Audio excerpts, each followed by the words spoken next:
Have you all seen the latest in Ohio? Yet another ugly attack on democracy. It's really important to me to watch these attacks, be they in Florida, Ohio, Tennessee, or Missouri, because they're a real preview of what's going to happen all over whenever these folks attacking democracy have a chance to do so. So in Ohio, they're basically trying to stop the majority of Ohioans who support a woman's right to choose from getting their will enacted into Ohio law. There's a constitutional amendment process taking place right now. People are trying to gather signatures to get a ballot initiative like there was in Kansas last year.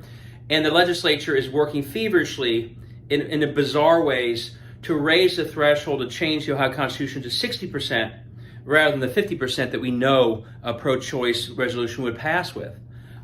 It's absolutely despicable what they're doing. It's transparent. It's cynical as hell. But I want to walk through how we got here because it's really important to see how a sequence of lawlessness builds on itself to get to points like we are now in Ohio. So a couple of years ago, believe it or not, the Ohio voters spoke twice clearly, more than 70% of the vote, to put into our Ohio Constitution rules to prohibit gerrymandering and the extremism that comes with it. Then Ohio voters did what Wisconsin did just a few weeks ago. We elected an independent-minded Supreme Court where 4 of the 7 justices were independent of this rigged right-wing legislature. That court, to its credit, struck down attempts by this legislature to gerrymander in defiance of the new rules the Ohio voters voted for. Not just once, but multiple times, our independent court struck down maps drawn by these politicians to rig their own districts.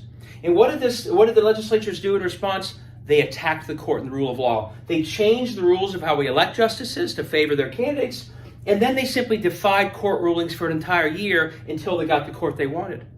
Here's the bad news. It worked. And the legislature that is in place right now is the one in place in maps that violate the Constitution of Ohio. That's right. A group of people literally in power in violation of the Ohio Constitution are the ones trying to say they're protecting the Constitution by raising that threshold to 60%. What they're really trying to do is protect themselves from the people from speaking out on the issues that people care about. Put an end to this nonsense and look out for it to happen everywhere.